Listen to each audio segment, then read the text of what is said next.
Thanks, Jane.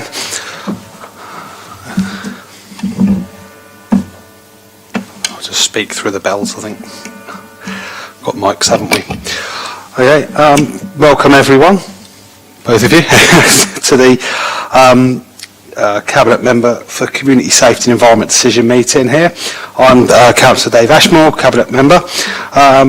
Just to read on the housekeeping notes I've got, please be assured we've put in appropriate cleansing and social distancing measures in place, so it's all undertaken in a COVID secure manner.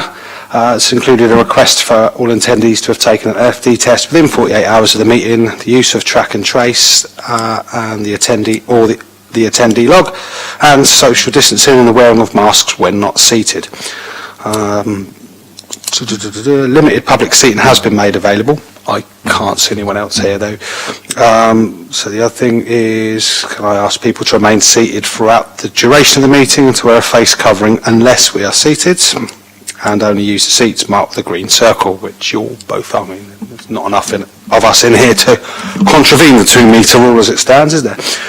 If the continuous fire alarm sounds, please evacuate the room by the stairwells. Do not attempt to use the lifts, and assemble at the turning circle at the end of King Henry Street, past the University's Park building. And in order to comply with the Guildhall Trust Fire Marshal regulations, anyone signed in at the Guildhall reception desk should sign out when leaving the building at the end of today's meeting. And we had our names taken, didn't we? Everyone speaking on microphone will be on camera. There's no members of the press or public here, so I don't need to do that. And just a note that to remember to switch off the microphones when you've finished speaking. I think we'll just launch straight into the agenda then. Okay, first of all, apologies for absence. I think we've had 2, haven't we? From Councillor New and Councillor Mellor. So declarations of members' interests, none from me. So then it goes straight into the third item on the list, which is the extension of public spaces protection order dog controls, which is yourself, David. Thank you, Councillor Ashworth.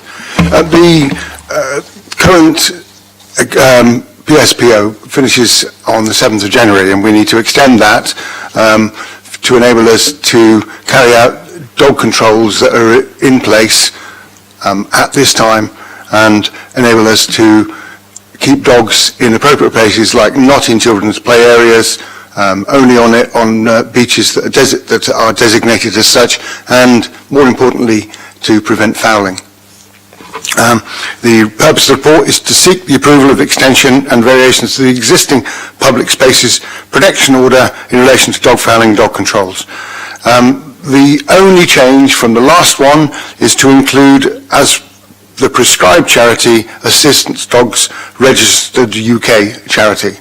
And this is a charity that allows people to train their own dogs, and to have people who are not necessarily physically disabled in any way, but those who may have hidden disabilities. And that's a really good way of putting forward. And that's the only change, really. The background is Section 59 and 62 of the Antisocial Behaviour Crime and Policing Act 2014, which enables Portsmouth City Council to introduce PSPO to replace dog controllers originally introduced in 2011. The rest of the report covers the extension and the reasons for the recommendations. I'm happy to go through them if you want, but I think you've read most of them. Yes. The consultation took place with the Police and Crime Commissioner's Office, the Senior Police Officer's Office, and the Kennel Club. And there were some notes in the Kennel Club, but we've taken that into account when amending or adapting to include Assistant Dogs UK.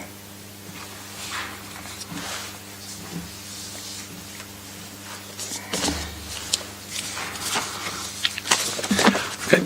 Thank you. Thank you very much. Okay, as you say, it's looking to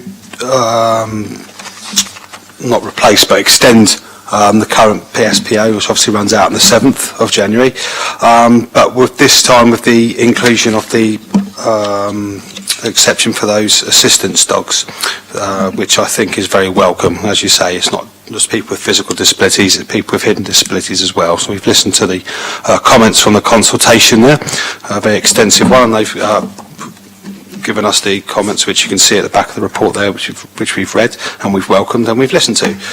So yeah, I'm happy to approve those recommendations. Thank you very much, David, for your work on this. Thank you, Councillor Ashworth. Thank you. All right, thank you very much. And I think that brings this meeting to a close. Thank you.